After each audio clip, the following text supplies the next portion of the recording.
Welcome everyone to Discourse. Today we're going to be discussing Dialogues with the Wise Women by Richard Todd Devens. George, a middle-aged man, is trapped in a world of romantic solitude. George's unique proposition to potential partners sets the stage for an intriguing encounter with the strange poker queen.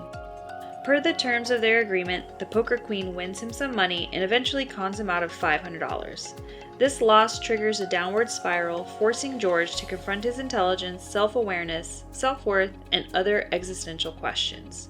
In his pursuit of healing, George seeks solace in the company of psychotherapist Mildred Markowitz. Their dialogues touch on issues of self-esteem, violent crime, and the philosophy of self-improvement, offering readers a profound reflection on their own lives and choices. Mr. George. Interesting guy, right? Poor George. Yeah, middle age. 46, I guess that's middle age, you could say. And yeah, he's a pianist and he's introduced as a guy who never had, I guess, a steady girlfriend or a girlfriend at all. He's putting ads on Craigslist to get people to kind of go on dates with him if they gambled his money and won him some good winnings, and he split the cost 50-50. Like, that was his proposition, I guess you could say. Yep. But it never went good, and then, as you mentioned, he meets this poker queen, which really screws him over, hustles him, and then he just goes into a state of depression. I know. He already had... It's obvious he has a problem with gambling, and being a pianist, he has, like... It's unsteady form of income, right? Right. Sometimes he has gigs, sometimes he doesn't, so he has to do odd jobs, and shouldn't be gambling at all, but here he is. And she really screws him over, and he's depressed, and everyone's telling him what's wrong. So George mentions that some of his acquaintances, not friends, acquaintances, keep bringing up this Mildred person. It's not the first time they brought it up. It's like, it's obvious you're depressed, obvious something's wrong. So here's the number. Call Mildred. She's a great therapist, one of the rarest kind, which he's like, okay, I guess I'll give her a call, see what happens. Yeah, what does that mean? Yeah. And surprising to him, she calls him right back, same day, sets up an appointment for the next one. I like how she doesn't always ask for money, right? Oh, it depends on, like, if you have the money to pay her, she'll take the money. Yeah. But if not, she likes to ask, well, what do you do? What are you good at? Like, I may be in need of your services, we'll trade for that. Yeah, it's more of like a bartering service. Mm-hmm. Yeah, that reminded me of like The Godfather. It's like, you don't have to pay me now, but there may come a day where when I'm going to call upon you. When I may need your services. Yeah, and you will answer without question. Do we got that straight before we proceed?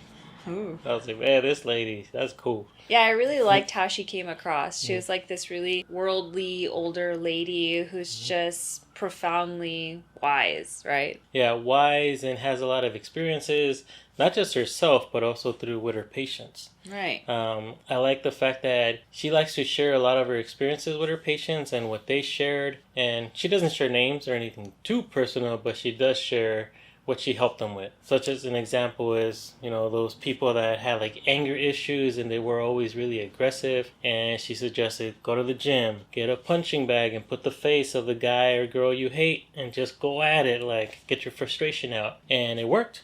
They got all their frustrations out, they had better lives, and they were fit. Yeah, she always had really good examples to tie in with whatever situation was going on with George, or to explain her point of view. Yeah, because George, I don't know, 46, but he didn't have much experience in the world, because he always had a lot of questions where he kind of knew the answer, knew what he should have done, but he just never made that connection and ended up getting screwed. And in the book, it also talks about how he thinks that the world sees him as this world-class schmuck, like this guy that just everyone could walk on.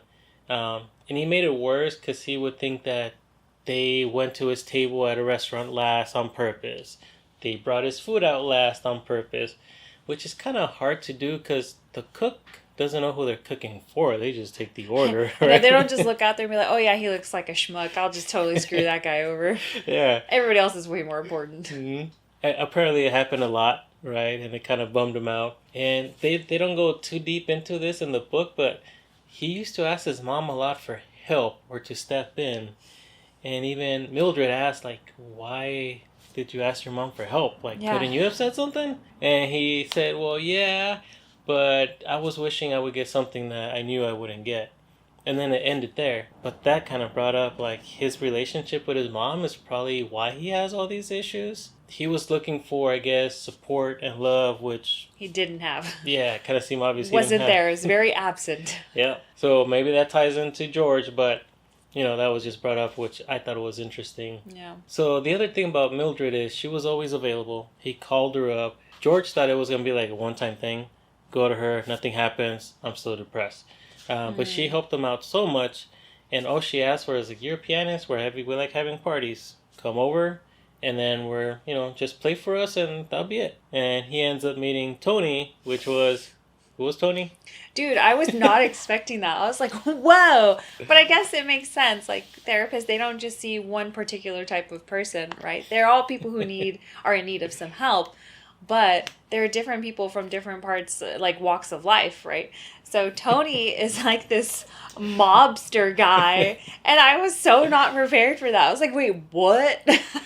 He's like a mellowed down mob boss. Yeah, I feel like he's like a retiring one or something like that. Those are the vibes I was getting from him. But he still knows people. Yeah, but he still has his connections and stuff, and he's like super always like, hey, you're my friend. Someone wronged you? Let me know. I got you. Yeah. Yeah. So apparently he loves Mildred so much. He's part of the family, and they helped out his daughter.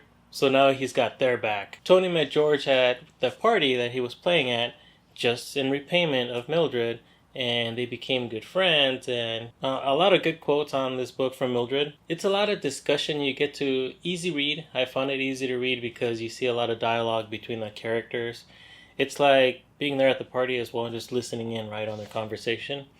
And Mildred has a lot of good quotes that are not just good for these fictional characters in the book, but also you could use them in real life. I know you wish you could go back in time and do it all over again.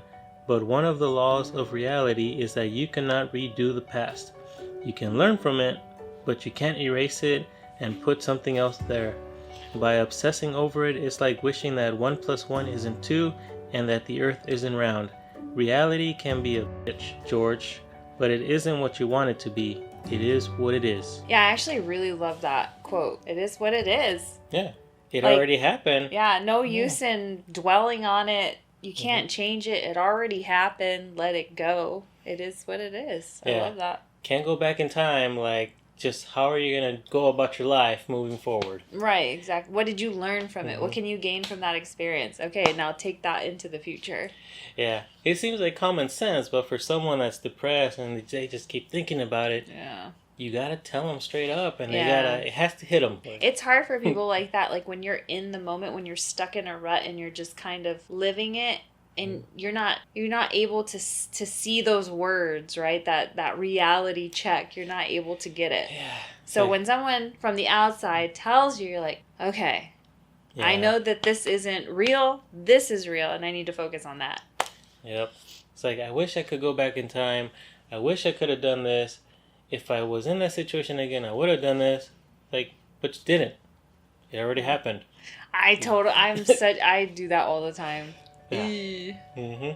It becomes destructive when there's no possibility of you receiving justice, but you let the situation consume you anyway, as you've done regarding the poker queen.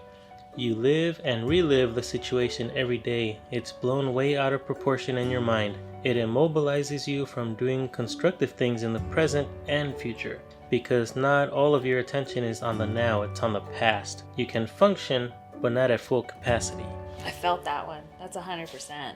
Right? Yeah, it's so true. Because, like, I feel like I've done that personally myself. And it's true. Like, how can you give yourself to this moment right now when you're still living in the past moment 100%? So nothing ever, you can never move forward. There's no growth, no laundry getting done. Like, even the simplest of things, right? Yeah. When you're just so focused on that, and he has so much, like, hatred for this poker queen, he just can't move past it. Yeah, so much hatred. He even said, like, he wished he would have hurt her physically, I believe, at one point. And she's like, you could have, but you're either going to end up in jail Or then you're going to be depressed because you killed someone and you have blood on your hands. So what's that going to solve? Right. Or even in other situations where you see a loved one got killed by a drunk driver. What are you going to do? You can't do anything. That person's still dead. A lot of great examples. Yeah. Different situations. George just keeps going back, and he has a great relationship now with Mildred and her husband, Jim, I believe. Yeah, he had more going on than we first thought that he had. Right. Right. But good for us, because we get to hear a lot from Mildred, which always has great advice. And this poker queen, she keeps coming back. Like, man, even though the first session, it seemed like he was better off. Or like it was resolved, like things were done with that. We're moving forward. He wasn't over her. And that's where Tony, Mr. Mob Boss, comes in. Right. And he said, give me all the info, you know. You don't have to, but if you do, tell me everything. Yeah. Right. He jots everything down, very businesslike. And then George goes home. And then Tony gets to work. He calls Carmine, his lieutenant, which you see him like as an assistant. Like he calls him up, hey, I need you to do something. Go to Vegas. Set me up in a room. And man, it was pretty interesting from what this book is to that situation. It's like a 007 kind of scene, right? Yeah, because they were basically putting on a show for her. Yeah, it's like they were hustling the hustler. Yeah. So I'm going to read a page where it introduces like Carmine talking to the poker queen, which I think he kind of overcommitted, but he sold it anyway, and that's where it started setting up the poker queen. Who is your boss, by the way? His name is Angelo Rutolo. Who is he? You never heard of him? Should I have? He's only the most successful real estate developer in the country. He owns condo developments all over Nevada, Utah, and Arizona. He also purchases residential homes, renovates them into mint condition, flips them, and makes huge profits. He always has a suite waiting for him at the Wynn, dines at the finest restaurants, gets to see the headliners, and always gets ringside seats whenever there's a championship boxing match. So he went on this whole spiel. He wears the nicest suits, always has limousines, he has money to throw away, and he loves to gamble, but he's not the best. So he wishes he could find someone as good as you to play for him, and he will give you all the money in the world, but he needs to be able to, trust that you're not a regular schmuck. George. Like, knows what you're doing. And then she starts bragging about herself. Yeah, well, I'm not this regular person off the strip. I'll win some big money for him and, bring him by. But it was like a whole page just trying to sell playing for this guy when he had her at, he has money. Yeah, pretty much. She's like, you don't, it's too much. You're doing too much, sir. Just give me your money. All is well. Yeah. I will take it. Yeah, so it was, the interaction with Tony and the poker queen was over a few days. It wasn't just a one and done. And man, I'm not gonna ruin it, but they get some payback for Mr. George, which is pretty good to see. So another session between George and Mildred, and they get into talking about self-esteem, which Mildred talks to him about, and he's like, but you haven't really explained what self-esteem is. And Mildred goes on, self-esteem is having a basic love for yourself. It doesn't mean we love everything we do on a daily basis, but we believe in our value and we believe in our efficacy. If we don't love something about ourselves, we change it if we can. If it's something that can't be changed, like our height, we accept it as part of reality, and we don't base our self-esteem on what others think of us or think should be improved about us. Makes sense, right? Yeah, I mean, even just the smallest amount of self-esteem in a person can do wonders for a person. So he definitely is lacking self-esteem, our poor George. Again, pretty straightforward feedback. If it's something that you can control, do something about it. Right. If it's something that you can't, just accept it. Kind of seems like she's constantly telling him the same thing so it could stick and just give him that self-worth. Like, this is who you are. You're not a bad person. We're friends with you. Another quote. This one talking about critics. We all have them. They're everywhere. Here's one right there. We all have them.